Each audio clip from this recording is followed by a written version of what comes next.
வியாதியையும் வறுமையும் வேதனையும் அழித்து அப்புறப்படுத்துகிற வெறியாட்டம் இயேசுவின் நாமத்தினாலே இந்த நியூ கவர்னன்ட் சர்ச்சில் இதோடு இணைக்கப்பட்டிருக்க ஜனங்களுக்குள்ளே உண்டாவதாக. இந்த உலகம் எந்த போக்கில் போதும் அந்த போக்கில் ஸ்டாண்டர்ட்ல நீங்க இருக்கணும்னு அவசியம் கிடையாது. ஜான் வெஸ்லி தன் வாழ்ந்த நாட்களில் எல்லாரோட ஸ்டாண்டர்ட் இல்லாமல் அவர் ஒரு ஸ்டாண்டர்ட்ல நின்னாரு. Who is that? அவர் ப்ரோட்டஸ்டன்ட். மார்ட்டின் லூத்தர் எல்லாரும் ஒரு ஸ்டாண்டர்ட்ல இருந்தப்ப அவர் கிடைச்ச ரெவலேஷன் அவர் தனியாக அந்த ஸ்டாண்டர்ட்ல நின்னாரு. நான் கேட்குற எல்லா ஸ்டாண்டர்ட்ல நீங்க நிற்க போறீங்களா, இல்லை உங்களுக்கு கிடைச்ச ரெவலேஷன் ஸ்டாண்டர்ட்ல நிற்க போறீங்களா? இன்னைக்கு ஒரு நபரை போல தெரியலாம், ஆனால் நாளைய உலகம் நம் பக்கம் நிற்கும். ஆமென். நான் அந்த கானானத்தான் பேசுவேன். வியாதி இல்லாத, வேதனை இல்லாத, வறுமை இல்லாத, விசாலமான, நலமான, பாலும் தேனும் ஓடுகிற, not only in soul but in body, இயேசுவின் நாமத்தினாலே. ஆமென், ஆமென், ஆமென், ஆமென். செல்வம் கொழிக்கிற, எல்லாவற்றுக்கும் மேலாக சாவாமை இருக்கிற, அலறுதல் இல்லை, கண்ணீர் இல்லை, கவலை இல்லை. உடனே என்ன சொல்லிடுறாங்க, அது புதிய வானம் புதிய பூமி வந்த பிறகு உடனே வந்து இயேசுனார் வந்த பிறகு 1000 வருஷம் எப்படியோ கொலை நான் கர்த்தர்கிட்ட கேட்டேன். கர்த்தர் சொன்னீங்க பாரு, இந்த புதிய வானம் புதிய பூமி நியூ ஜெருசலேம் இதெல்லாம் பேசுகிறாங்க, இவங்க எல்லாரும் போய் பைபிளை படித்து நீ பேசுகிறாங்களா, அவங்க பாஸ்டர் சொன்னதை வச்சு பேசுகிறாங்களான்னு கேட்டார். 101 பேர் 101 பேர் பாஸ்டர் சொன்னதை தான் பேசிக்கிட்டு இருக்கிறோம். அந்தி கிறிஸ்து வருவான்னு என்னைக்காச்சும் பைபிள் நீ பார்த்துருக்கிறியா? எங்கேயாச்சும் அந்தி கிறிஸ்து இந்த டேட்டில் வருவார்? ஏன்னா இது வருஷ கதை மாதிரிலாம் இல்லை. இந்த புக்கை படித்தேன், அடுத்து என்ன நடக்கும், இது அங்கனக்குள்ள கிடக்கு, இங்கனக்குள்ள கிடக்கு, அங்கனக்குள்ள இருக்குது, அங்கனக்குள்ள இல்லை வேறு மாதிரி சொன்னால் அந்த ஆண்டை இந்த ஆண்டை அந்த ஆண்டை அப்படி இருக்கு. இப்போ அந்த ஆண்டை இந்த ஆண்டை அப்படிலாம் கிடக்கிறதெல்லாம் சேர்த்து இவங்க ஒரு மெசேஜ் கொடுக்குறாங்க, இதுக்கப்புறம் இதுக்கப்புறம் இதுன்னு. இதை நம்ம அப்படியே கேட்டுட்டு அந்தி கிறிஸ்து வரப்போறான். கர்த்தர் சொன்னார், தேவைப்பட்டால் இந்த அடிப்படை உபதேசம்ன்ற பேரில் சில ராங் டாக்டரின்ஸ் இருக்கு, இதை கூட நான் தகர்க்க வேண்டியதா இருக்கும். நான் நல்லவர் என்பதை நிரூபிக்க எந்த ஒரு காரியம் அவர் நல்லவர் என்பதற்கு எதிராக இருக்கும் என்றால் அதை அவர் நொறுக்குவார். எல்லாத்தையும் காலி பண்ணிருங்க. பழசு நியூ ஜெருசலேமு அது இது வந்து வேற என்ன செகண்ட் அந்தி கிறிஸ்து அது இது எல்லாத்தையும் நொறுக்குங்க. இதில் நிறைய ஏகப்பட்ட ஓட்டைகள் இருக்குது சார். இந்த சீக்ரெட் கம்மிங்கிறதே ஒரு 100 வருஷத்துக்கு முன்னாடி தான் பிரசங்கிக்க ஆரம்பிச்சிருக்காங்க சார். கேட்டோன்னு ஆடிடுச்சு எனக்கு. அதுக்கு முன்னாடி சீக்ரெட் கம்மிங் ஒன்றை பற்றி பிரசங்கம் பண்ணவே இல்லை. இப்போ இந்த சீக்ரெட் கம்மிங் பிரசங்கம் பண்ண ஆரம்பிச்சோன்னு என்ன பண்ணிட்டாங்க, எல்லாருமே அழகாக வீடு வாசல் கட்டி இந்த உலகத்தில் வந்து எல்லாத்தையும் கடவுளுக்கு சொந்தமாகணும்னு நினச்சிக்கிட்டு இருந்தவன் சீக்ரெட் கம்மிங் ஆனோன்னு எல்லாத்தையும் விட்டுட்டு சுவிசேஷம் சொல்கிற விட்டுட்டு நம்ம எஸ்கேப் ஆயிடுவோம். அப்படி வந்துட்டு ஒரு ஏழைக்கு 10 பேர் சாப்பாடு போட்டுக்கிட்டு இருக்கீங்க, திடீர்னு வந்து வெள்ளம் வருதுன்றாங்க, உடனே என்ன செஞ்சிருவீங்க, 50 பேர் உதவி செய்கிற போட்டு எஸ்கேப் ஆவீங்க. ஊரே ஓடுது, நல்லது செஞ்சுக்கிட்டே நின்றுச்சு. இப்படி ஒரு பெரிய ஃபால்ஸ் விஷயத்த என்ன ஆகி போச்சு, எஸ்கேப்பிசம் வந்துருச்சு. அதுக்கப்புறம் பாருங்க, அவன் எஸ்கேப்பை பற்றி தான் யோசிக்க ஆரம்பிச்சிட்டான். இது என்ன ஆகி போச்சு, இந்த உலகத்தை வெறுக்க ஆரம்பித்தான். உலகத்துக்கு வீடு காலி பண்ணி போகிறோம்னா வெளியே அடிக்க மாட்டேன்றாங்க. இந்த உலகத்தில் வியாதி வரும், பிசாசுக்கு ரொம்ப வசதியாகி போச்சு. ஆனால் என்னைக்கு தேவன் தம்முடைய ஒரே பரான குமாரனை விசுவாசிக்கிறவனோ அவன் கெட்டு போகாமல் நித்திய ஜீவன் அடையும்படிக்கு அவரே தந்தருள் இவ்வளவாய் உலகத்தில் அன்பு கூர்ந்தார் என்பதை புரிந்து கொள்கிறானோ அன்றைக்கு தான் உலகத்தை நேசிப்பதற்கும் உலகத்தில் அன்பு கூறுவதற்கும் முயற்சி எடுக்கிறான். என் அன்புக்குரியவர்களே, இப்படி நிறையா வந்து இப்போ அந்தி கிறிஸ்து உலகத்தில் வரப்போகிறான், உலகம் முழுவதும் அவன் ஆட்சி இருக்குன்னு சொல்கிறாங்கல்ல, இது உலகமே இல்லைன்றாங்க ஒரு குரூப்பு. உலகம்னா என்னென்னா ஒரு குறிப்பிட்ட கண்ட்ரியில் மட்டும்தான் இருப்பான்றாங்க. அதுக்கு க்ளீனாக எடுத்து காட்டுறாங்க. அதாவது உலகம் முழுவதும் குடிமதிப்பு எழுதப்படும்படி அப்படின்னு பைபிள் ஒரு வார்த்தை வருது இல்லை, அப்போ உலகம் ஃபுல்லாக குடிமதிப்பு எழுதப்படலை. அது தெரியுமில்ல உங்களுக்கு. ரோமர்கள் எங்கே இருக்கிறாங்களோ அங்கே மட்டும்தான் குடிமதிப்பு. இந்தியாவில் ரோம ஆட்சி இல்லைன்னா இந்தியாவிலாம் வந்து குடிமதிப்பு எழுத முடியாது, ஓடுறான்னு வந்து எத்திடுவாங்க. அப்போ உலகம் முழுவதும் ஒன்று நீங்கள் அப்படி லிட்டரலாக உலகம்னு எடுக்க முடியாது. அப்படித்தான் அந்தி கிறிஸ்து உலகம் முழுவதும் நீங்கள் உலகம் ஃபுல்லாக நினைக்க முடியாது. அவன் பாவம் ஏதோ ஒரு சோமாலியில் அங்கே கூட உட்காந்துருக்கலாம், ஹூ நோஸ் இட். அதாவது அந்தி கிறிஸ்து ஆட்சியில் நான் இருக்க மாட்டேன், நான் இருந்தேன்னா பிரச்சனை அந்தி கிறிஸ்துக்கு தான். என்கிற மனநிலையில் நீங்கள் இருங்கள். தடை செய்கிறவன் நம்மெல்லாம் சரி, ஓகே, அது விட்டுருவோம். என்னன்னா ஒரு விஷயத்தில் ஸ்ட்ராங்காக இருங்க. நான் ரட்சிக்கப்பட்டு பரலோகம் போவது மட்டும்தான் தேவனுக்கு சித்தம் என்றால், நான் ரட்சிக்கப்பட்ட அடுத்த நிமிடமே தேவன் என்னை எடுத்துக்கொண்டிருக்க வேண்டும். ஞானசனம் எடுக்கிறான்ல, எந்திரிக்கிறான்ல, எந்திரிச்சோன்னா அடுத்த அமுக்கு அமைக்கிறணும். அப்படியே போயிருப்பா, அவ்வளோதான். நீ மனம் திருந்துட்டில, இனிமே இந்த உலகத்தோட வேலையே கிடையாது. அதானே செஞ்சிருக்கணும். அப்புறம் எதுக்காக சார் உசுரோட வாழணும்? இனிமே வாழ போறதுக்கான தேவை என்ன? ஆத்துமா ஆதாயம் பண்ணும். அப்படி அப்போ ஆத்துமா ஆதாயம் பண்ணணும் கொண்டு வரலாமா? இப்போ உங்கள் பாஸ்டர் ஒன்று ஆதாயப்படுத்திட்டார்ல, அவரை கொண்டு நீ இனிமேல் நான் பார்த்துக்கிறேன் பாஸ்டர், இப்படி போங்க அடுத்தடுத்து. இல்லை, இதற்கு பிறகு இந்த பூமியில் நாம் இருக்கிறோம் என்றால் ஆதியா முதலில் சொன்னது போல அதை கீழ்ப்படுத்தி அதை ஆண்டு கொள்ளுங்கள், ஆண்டு கொள்ளுங்கள், ஆண்டு கொள்ளுங்கள், ஆண்டு கொள்ளுங்கள். அப்போ உலகம்னு பேச வரும்போது மூன்றாவது எதிரி த ஃபைனல் டெஸ்டினேஷன் பேசும்போது ஆளுகை வருகிறது, ராஜ்யம் வருகிறது, மேனிஃபெஸ்டேஷன் வருகிறது, அற்புதங்கள் வருகிறது. இது எல்லாமே கலந்த கலவை தான் இந்த யுகம். அதனால் we are transformers, we all are transformers. நம்ம இந்த உலகத்தின் வர்ணத்தை மாற்றுவதற்காக உங்களை என்னை தேவன் வைத்திருக்கிறார். நாம் உன்னதமானவரின் மக்கள், நாம் தேவ வசனத்தை பெற்றுக்கொண்ட தேவர்கள். தேவர்கள், நான் ஒரு தேவன், நான் உன்னதமானவரின் பிள்ளை. உன்னதங்களில் அவரோடு கூட உட்காரவும் செய்தார். வருகிற நாட்களில் ஞாயிற்றுக்கிழமை அதை பிரசங்கிக்கலான் இருக்கிறேன். அவரோடு உட்கார செய்தார் என்பதை அன்புல தான், அன்பின் டைமென்ஷனில் தான்டா நீங்கள் அதை பேசுகிறீங்க. அவர் ரொம்ப செல்லம் கொஞ்சி என்னை கொண்டு போய் உன்னதங்கள்லேயே அவர் கூட உட்கார வச்சுட்டார் சார் அப்படின்றத லவ் கனெக்டடாக பேசுகிற. லவ் கனெக்டடாக பேசுகிறதுக்கு அவர் இடத்துல ஒன்றும் உட்கார வைக்க வேணாம், உன் இடத்துல அவர் வந்து உட்கார்ந்தாலே போதும். இப்போ அன்பு காட்டுறதுக்கு அவர் உட்கார வைக்கல அப்படின்னா உன் இடத்துல இருந்து அவர் உட்காந்துருப்பாரு. அவர் இடத்துல ஒன்று உட்கார வச்சிருக்காரு. என்ன அர்த்தம்னா தன்னுடைய அதிகாரத்தையும் வல்லமையும் உனக்கு பகிர்ந்து கொடுத்திருக்கிறார். தன்னுடைய வல்லமையும் அதிகாரத்தையும் உன்னிடத்தில் பகிர்ந்து கொடுத்திருக்கிறார். உன்னதங்களில் அவருக்கு அருகில் அல்ல, அவரோடு கூட. அப்படின்னா I am the partner of his authority and the almighty and all the powers. அவருடைய வல்லமைக்கும் அதிகாரத்துக்கும் நான் பங்குதாரனாக இருக்கிறேன். அவர் பூமியில் எதை செய்ய சித்தமாக இருக்கிறாரோ ஒரு முடிவெடுத்து, அப்படி நானும் இந்த பூமியில் ஒன்றை முடிவெடுத்து செய்வதற்கு எனக்கும் அந்த அதிகாரம் கொடுக்கப்பட்டிருக்கிறது. இதெல்லாம் பேசினா கெட்ட வார்த்தை. வாழ்க்கை ஃபுல்லாக அடிமைத்தனத்திலே வாழ்ந்து அடிமைத்தனத்தின் ஆவி தப்பிக்கிறதுலே தான் இருக்குது. இந்த உலகத்தை சுதந்திரிப்போனா அது எண்ணமே இல்லை. எனக்கு வேணாம், நான் இருந்து என்னத்தை சாதிக்க போகிறேன்?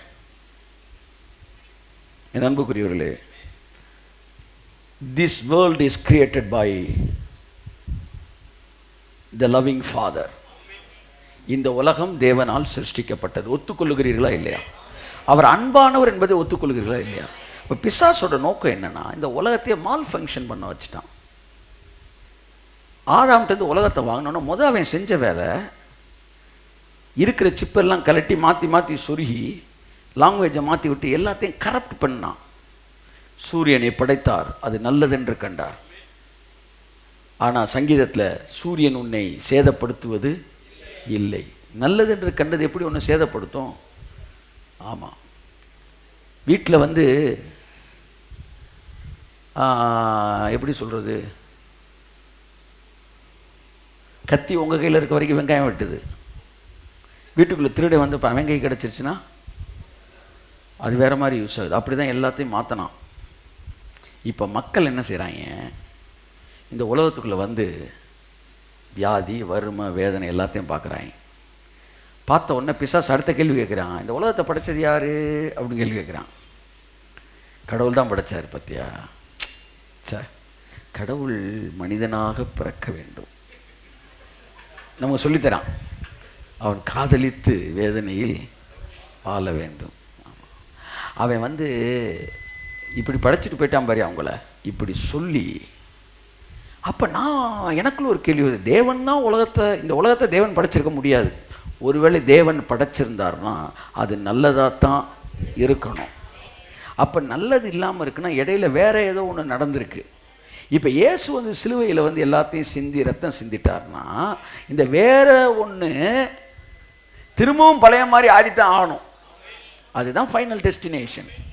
உலகம், மாமிசம், பிசாசு, இவைகளிலே பிசாசு முடிக்கப்பட்டான். அடுத்து மாமிசம் ஞானஸ்தானத்தில் முடிந்தது. மூன்றாவது உலகம், அது ஒன்று தான் பாக்கி இருக்குது. அதாவது எல்டிடியினர் அழிக்கப்பட்டார்கள், விடுதலை போராளிகள் அழிக்கப்பட்டார்கள். ஆனால் அவர்கள் வைத்த கன்னி வெடிகளோ இந்த மற்ற காரியங்களோ இன்னும், அல்லது சிங்கள போராளிகள் போயிட்டாங்க. ஆனால் வச்சுட்டு போன கன்னி வெடிகள்லாம் என்ன செய்யுது? அப்படி தான் இருக்கு. அது என்னைக்கு வேணாலும் என்ன செய்யும்? வெடிக்கும். இந்த உலகத்தின் அசுத்தங்களுக்கு, அசுத்தம்னு ஒன்று நீ என்ன நினைக்கிற? பாவத்தை மட்டும்தான் நினைக்கிற. இல்லை, வியாதி, வறுமை, வேதனை, கதறல், கண்ணீர் கூட இருந்து பார்த்தா தான் தெரியும். ஒரு மரண வீட்டில் இருந்து பார்த்தா தெரியும் இது தேவன் செய்ததா என்கிற கேள்வி உனக்குள் வர வேண்டும். அதான் சாலமன் சொன்னான், மரண வீட்டுக்குள் போவது நல்லது, அதனாலே என்ன விளங்குமா? எல்லாருடைய முடிவும் விளங்கும். அதோட இன்னொரு வார்த்தை வருமே, ஞானி அதை சிந்திப்பானா. எதுக்குடா? என்னதான்டா முடிவு? இதுக்கு என்னடா முடிவு? இயேசுனார் வந்தாருன்றாங்க, சிலுவையில் செத்தாருன்றாங்க, என்னடா அது? திரும்ப ஏற்கனவே நாங்கள் சாகணும் என்கிற கேள்வி வரலையா? வரலன்னா நீ இயேசுனார் செத்ததுல ஏதோ டவுட் உங்களுக்கு இருக்குன்னு அர்த்தம். அதுதாங்க ப்ராப்ளம். ஸோ இந்த உலகம் the manifestation of God's power, the manifestation of God's love. The world is the manifestation of God's love. Amen. சூரியன் is the manifestation of God's love. பகலை ஆள பெரிய சூரியனையும், இரவை ஆள, பகலுக்கு டியூப்லைட் போடுறீங்க, இரவுக்கு நைட் 0 வாட்ஸ் பல்ப் போடுறீங்க. தேவன் அப்பவே செஞ்சிருக்காரு, பகலுக்கு டியூப்லைட்டை போடு, நைட்டு வெளிச்சம் இருக்குண்டா, ஆனால் தூக்கத்தை கெடுத்துடக்கூடாதுரா, அப்படியே டிம்மா ஒரு லைட்டை போடு அப்படி. It's a manifestation of God's love. இது எல்லாம் அவர் அன்பை காட்டுறதுக்கு செஞ்சது. ஆனால் இது எல்லாம் தீமையாக இருக்கிறது என்றால், என் அன்புக்குரியவர்களே, இந்த 2 பகுதியில் வெற்றி கண்ட கிறிஸ்தவம் இந்த 3வது பகுதியிலே நீங்கள் வெற்றி பெற வேண்டும் என்று ஆவியானவர் விரும்புகிறார். ஆபிரகாம், ஈசாக்கு, யாக்கோபு. ஆபிரகாம்கிட்ட வார்த்தை வந்துச்சு, ஈசாக்குக்கும் வார்த்தை தான் வந்துச்சு. 2 பேருக்கு ஒரு குழந்தை தான் பிறந்துச்சு, சந்ததி பெருசாக வரல. ஆனால் யாக்கோபின் இடத்தில் தான் சந்ததி உருவாச்சு, 12 கோத்திரம் உருவாச்சு. அங்கே தான் வார்த்தை மாம்சமானது. ஆவியானவர் சொல்லுகிறார், ஆபிரகாமின் காலம் முடிந்தது, ஈசாக்கின் காலம் முடிந்தது, இப்பொழுது யாக்கோபின் காலம் வந்திருக்கிறது. கர்த்தருடைய வார்த்தை மாம்சமாகிற ஒரு நேரத்துக்குள்ளே நாம் கடந்து வந்திருக்கிறோம். மாம்சம் என்றால் உலகம், அதாவது கண்ணுக்கு விசிபிள் எல்லாமே மாம்சம். மாம்சம்னா விசிபிள்.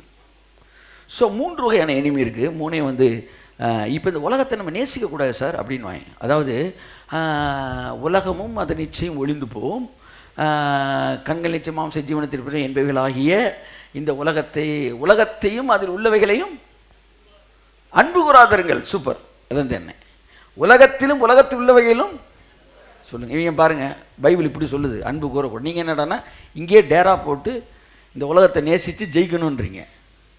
அப்போ உலகத்தில் அன்பு கூறணுமா கூறக்கூடாதா? கூறாதிருங்கள் தான் சொல்லுது. இந்த வசனம் ரைட்டு தான். ஆனால் இன்னொரு வசனம் எனக்கு இடிக்குது, இவ்வளவாய் உலகத்தில் அன்பு கூறாதிருங்கள்னு 1 யோவானில் எழுதுனா ஒருத்தன். இல்லை பெரிய ஜோக் என்னன்னா, அதை எழுதினவன் தான் யோவான் எழுதுனா இவ்வளவாய் உலகத்தில் அன்பு. நல்ல வேலை பவுலும் யோவான்னா ஏதோ கான்ட்ரடிக்ஷன் சொல்லியிருப்பீங்க. இங்கே எழுதுனது அங்கே எழுதுறான். நீங்க உலகத்தில் அன்பு கூறாதிருங்கள், அவர் இவ்வளவாய் அன்பு கூர்ந்தார். அந்த கிரீக் வேர்டு காஸ்மாஸ், கோஸ்மாஸ், அதாவது மெட்டீரியல் வேர்ல்டு. அவன் ஒன்னியோவான் எழுதுறது வந்து இச்சை, ஆமா, டிஸ்கோத்தே வந்து பஃப்பு, ஆமா, கஞ்சா, சிகரெட்டு, இதை பேசிக்கிட்டு இருக்கிறான். ரெண்டு உலகத்துக்கும் வேற வேற வார்த்தை, வேற வேற மீனிங் இருக்கு. கண்கள் நிச்சை, மாம்சத்தின் நிச்சை, ஜீவனத்தின் பெருமையாகி இந்த உலகத்தில் அன்பு கூறாதிருங்கள். இங்கே உலகத்தில் அன்பு கூர்ந்தார் என்பது இடவாகு பெயர். உலகம் என்பது செங்கல் சுண்ணாம்பு வீடு கிடையாது. உலகத்தில் இருக்கிற ஜனங்கள், ஏற்கனவே சொல்லிக்க, ஊர் உறங்கிற்று அப்படின்னா ஊரில் இருக்கிற சுண்ணாம்பும் செங்கலும் கட்டடமும் தூங்கலை, ஊரில் இருக்கிற மக்களை குறிக்கிறது. அதான் சின்ன வயசில் ஒழுங்கா படிக்கணுன்றது. ஊர் உறங்கிட்டுன்னா ஊரில் மக்களை குறிக்கிறது. அப்படியே உலகத்தில் அன்பு கூர்ந்தார் என்பது உலகத்தில் இருக்கிற மக்களை குறிக்கிறது. இந்த உலகத்தை தேவன் நேசித்து படைச்சு கொடுத்தார். என் அன்புக்குரியவர்களாகவே இந்த உலகத்தை நீங்களும் நேசிக்கணும். கைத்தட்டுங்க அவருக்கு. ஆமென். இந்த ப்ராமிஸ் வந்து ஆபிரகாமுக்கு என்ன கொடுத்தாருன்னா, ரோமரில் வருது இல்லையா, உலகத்தை நீ சுதந்தரிப்பாய். சுதந்தரிக்கிறது என்ன? ஜெயிக்கிறது. ஜெயிக்கிறது. ஒரு வீடு நீங்கள் வாங்கிட்டீங்கன்னா அந்த வீட்டுக்குள்ளே நுழைஞ்சோடனே நீங்கள் என்னங்க செய்கிறீங்க? முதங்க என்ன பழைய கலரில் என்ன வெள்ளை அடிச்சிருக்கான்னு பார்க்குறீங்க. நான் ஒரு வீட்டுக்கு போயிருந்தேன், வீட்டுக்குள்ளே நுழைஞ்சோன்னா பச்சை கலரில் அடிச்சிருந்தாங்க. என்னடா அது டாஸ்பாக் மாதிரி வீடு ஃபுல்லாக பச்சை அடிச்சிருக்கிறாங்க. வந்து நமக்கு அது ஒத்தே வரல. ஏன்னா உள்ளே நுழைஞ்சா பிரைட்டாக இருக்கணும். வாடகை வீட்டிலே உடனே என்ன செஞ்சேன், எல்லாத்தையும் மாற்று. உடனே போய் வந்து ஐவரி கலர் வாங்கிட்டு வாயா, ஐவரியை தூக்கு, அப்படியே கும்முன்னு தூக்கு, அப்படியே ஓட விடு, செகண்ட் கோட்டிங் போடு, அப்படியே அங்கங்கே வந்து ப்ரௌனை மிக்ஸ் பண்ணு, அங்கங்கே பார்டரு முக்கியமானது ப்ரௌனையும் செர்ரி ரெட்டையும் அப்படியே டச் பண்ணி விடு. இப்போ இந்த வீட்டுக்கு நான் வந்துட்டேன், இனிமேல் இந்த கலர் நான் நினைக்கிற மாதிரி தான் இருக்கணும். ஆனால் நீங்கள் மட்டும் பழைய கலர்லேயே வாழ்ந்து பழகிறீங்க. உலகத்தை சுதந்திரிப்பான் என்பது ஆபிரகாமுக்கு கொடுத்த வாக்கு தத்துவம். அந்த டிஎன்ஏ உங்களுக்குள்ளே எனக்குள்ளே இருக்குது. ஆகவே இந்த வருஷம் ஏதோ ஓரத்தில் வாழ்ந்து ஓரஞ்சரமாக இருந்து முடிச்சிடலாம் நினைக்காதீங்க. இந்த உலகத்தை மாற்றக்கூடிய ஒரு யுகத்துக்குள்ளே வந்து விட்டீர்கள். கர்த்தர் உங்களுக்குள்ளிருந்து அதை செயல்படுத்த ஆரம்பித்து விட்டார். என்னைக்கு பிரசங்கம் பண்ண ஆரம்பிச்சிட்டோமோ அன்னைக்கு அது ஆரம்பமாயிருச்சு. இது வரைக்கும் ஆவியை பார்த்தோம், ஆத்மாவை பார்த்தோம், வாழ்க்கையை பார்த்தோம், சரீரத்தை பார்த்தோம், இனி உலகத்தை பாருன்றார் கர்த்தர். ஒரு தடவை அந்த ஸ்வீட் இருக்கிற இடத்துக்கு என்ன செய்யுது, அந்த எறும்பு இப்படியே வருது. ஒரு எறும்பு நசுக்கிறோம். எறும்பை போகுது, உங்கள் ஏரியாவுக்கு வருது. என்னடா எறும்பு வருதுன்னு ஒரு எறும்பு நசுக்கிறீங்க, ரெண்டு எறும்பு நசுக்கிறீங்க, அடுத்து வரிசையாக வந்துக்கிட்டே இருக்குது. உடனே என்ன செய்வீங்க, இந்த எறும்பு எங்கே இருந்து வருது, அவ்வளோதான் மெசேஜ். வீட்டுக்கு போயிடலாம். நீங்கள் எறும்பு எங்கே இருந்து வருது, எங்கே இருந்து வருதுன்னு பார்த்தா எவனோ ஒருத்தன் முறுக்க தின்னுட்டு வீட்டுக்கு வந்துட்டு போனார். யாரோ கட்லுக்கில் ஒழிச்சு வச்சுட்டு போயிருக்கிறாய். இப்போ குனிஞ்சு பார்த்தா எறும்பு அங்கேருந்து வருது. பார்த்துட்டீங்க, திரும்ப எறும்பை நசிக்கிட்டே இருக்கிறீங்க. அடப்பாவி, நீ எறும்பை நசிக்காதரா, அந்த முறுக்கு தூக்கி வெளியே போடு. எறும்புக்கு அங்கே இடமே. நீ வியாதியவா நசுக்கிட்டு இருக்கிற. வியாதிலாம் எங்கேருந்து வருது? உலகத்துலேருந்து வருது. நீங்கள் அந்த ஏரியாவை சரி பண்ணிட்டீங்கன்னா இந்த ஏரியா தானாக சரியாயிரும் சார். போங்க, போய் உங்களை சுற்றி இருக்கிற உலகத்தை சரி பண்ணுங்க. உங்கள் வேலை கை வைக்கிறது தானே, மீதி அவர் பார்த்துக்குவார். என்னைக்காச்சும் சோமாக்கணும்னு சொன்னாரா? கையில் வைங்கன்னு தானே சொன்னார். போங்க சார், கை வைங்க சார், கைகளை வையுங்கள், அப்பொழுது அவர்கள் சுஸ்தமாவார்கள். கைகளை வையுங்கள், கைகளை வையுங்கள். வியாதி எதுவாக இருக்கட்டும் எல்லாம் மாறும். இந்த இனி வர்ற நாட்கள் பாருங்களேன், அதான், அதாவது வனாந்திரமும் வயல்வெளியாய் மாறும். வலு சர்ப்பம் கடந்த இடத்துல எல்லாம் புல்லும் குறுக்கையும் நாணலும் உண்டாகும். அது இந்த உலகத்தை குறித்த தீர்க்க தரிசனம். அதான் சொன்னார்ல, மனிதனின் சாபத்தை நீக்கிய இயேசுவை நீங்கள் பார்த்திருப்பீர்கள், மண்ணின் சாபத்தை தேவன் நீக்குகிற இந்த வருஷத்தில் நுழைந்திருக்கிறோம். ஸோ ப்ராமிஸ் வந்து தேவன் கொடுத்தார் உலகத்தை. ரோமர் 4:13 வாசிமா, ஏதாச்சும் ஒரு வசனம் வாசித்தா தான் சிலர் திருப்தியாக இருக்கும். அன்றியும் உலகத்தை சுதந்தரிப்பான் என்கிற வாக்குத்தத்தம் ஆபிரகாமுக்காவது அவன் சந்ததிக்காவது நியாய பிரமாணத்தினால் கிடையாமல் விசுவாசத்தினால் வருகிற நீதியினால் கிடைத்தது. அப்போ உலகத்தை நம்ம சுதந்திரிக்கணும். உலகம் என்ற உடனே நல்லா கவனிங்க, உலகம் என்ற உடனே நீங்க நல்லா கவனிங்க, இந்த உலகத்தை மட்டும் நீங்க நினைக்க கூடாது. the world connected things எல்லாமே உலகத்தான். புரியுதா உங்களுக்கு? அந்த உலகத்தோட இணைக்கப்பட்ட எல்லாமே உலகம்தான்.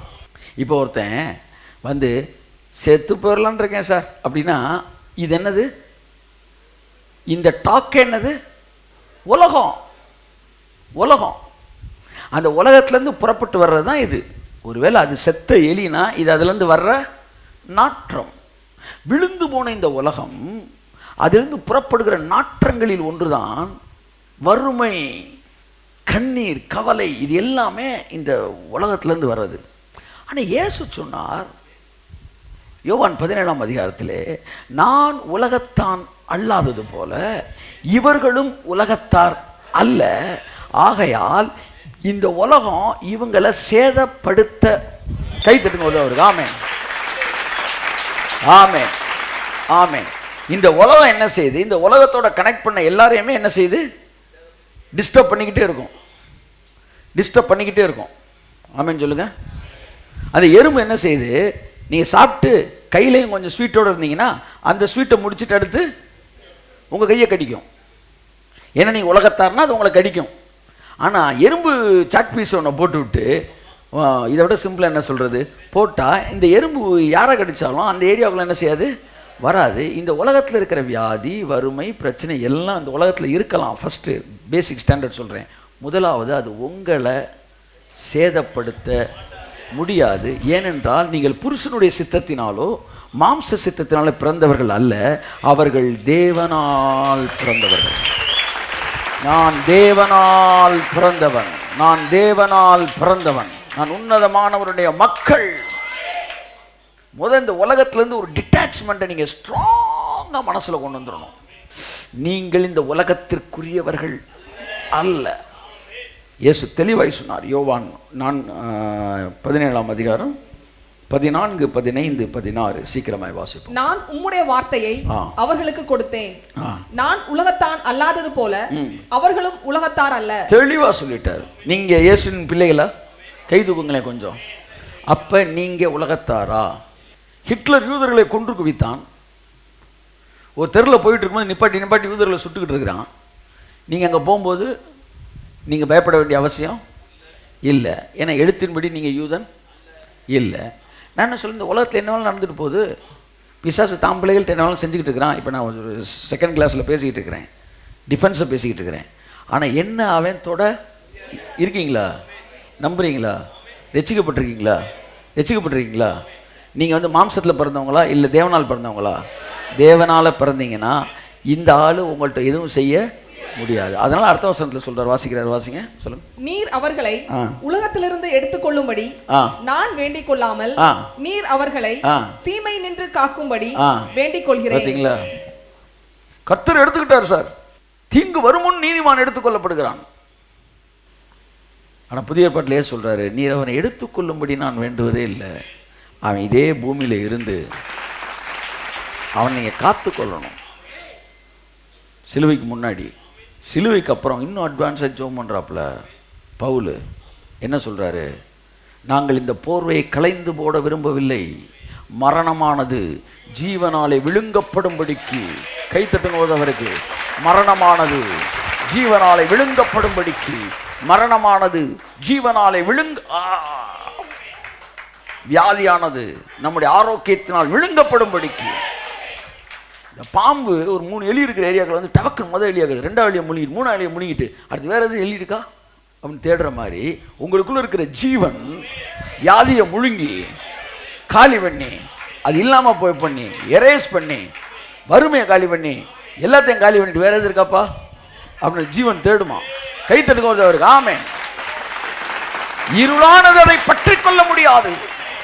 கொஞ்சம் கொஞ்சமாக ஏற்றுவார், உங்களுக்குள்ள ஏற்ற ஆரம்பிச்சிட்டாரு. ஆமாம், இனி ஒன்றும் செய்ய முடியாது சார். இந்த உலகம் அப்படியே அந்த மைண்டுக்குள்ளே போங்க. அப்படியே இருக்கு. நான் அந்த உலகத்தான் இல்லை, நான் உலகத்தான் இல்லை. ஆமாம், எப்படியும் வந்து மெசேஜ் போகிற போக்கில் கூண்டில் நிமிந்துடும். ஆமாம், அந்த பாட்டு வந்துடும் வாயிலேருந்து. ஆமாம், உலகத்தை சுதந்திரிச்சு உலகம் பிறந்தது எனக்காக. கர்த்தர் நீ தெளிவாக சொன்னார். ஒரு கம்பெனியில் ஜூனியராக ஒருத்தன் சேர்ந்துருக்கிறான். 17 வருஷம் ஒருத்தன் வேலை பார்த்துருக்குறான் கம்பெனியில். இந்த ஜூனியராக சேர்ந்தவன் 17 வருஷம் வேலை பார்த்தவன சொல்கிறத கேளியான்னு சொல்ல முடியுமா? சொல்லுங்கள் சார், யார் யார் ஆட்சி செய்யலாம் சொல்லுங்கள்? சீனியரா ஜூனியரா? சீனியர் தான் ஜூனியர் ஆட்சி செய்யணும். இந்த ஜூனியர் என்ன செய்யணுமா? சீனியர் சொல்கிறத கேட்கணும். ஜூனியர் என்ன செய்யணும் சொல்லுங்க? எதை கேட்கணும்? சும்மா மொட்டையை கேட்கணும். ஜூனியர் என்ன கேட்கணும்? என்ன செய்யணும்? சீனியர் சொல்றத நான் கேட்கிறேன். நீங்க சீனியரா? இந்த உலகம் சீனியரா? பைபிள் என்னை பத்தி என்ன சொல்லுது தெரியுமா? உலக தோற்றத்திற்கு முன்னே கிறிஸ்துவுக்குள்ளே தேவன் என்னை முன்குறித்திருக்கிறார். நீ என்னடா உலகம் இன்னைக்கு வந்தவன், நீ எப்படி என்ன ஆளுகை செய்ய முடியும்? நீ ஜூனியர். நீ இப்போ ஒரு 6000 வருஷத்துக்கு முன்னாடி படைக்கப்பட்டவன். நானும் உலகம் படைப்பதற்கு முன்பாக இருந்தவன். எனக்காகத்தான் நீ படைக்கப்பட்டாய், உனக்காக நான் படைக்கப்படவில்லை. ஆகவே நான் சொல்வதை நீ கேட்டுத்தான் ஆக வேண்டும்.